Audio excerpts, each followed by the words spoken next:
The BOC enables the government to deliver its promises to the Filipino people and the nation to realize its dreams.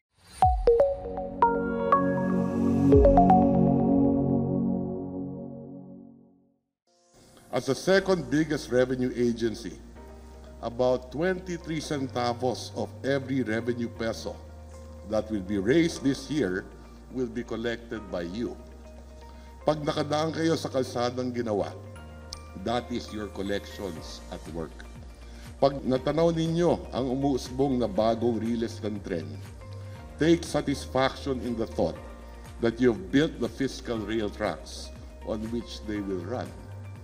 The BOC enables the government to deliver its promises to the Filipino people and the nation to realize its dreams.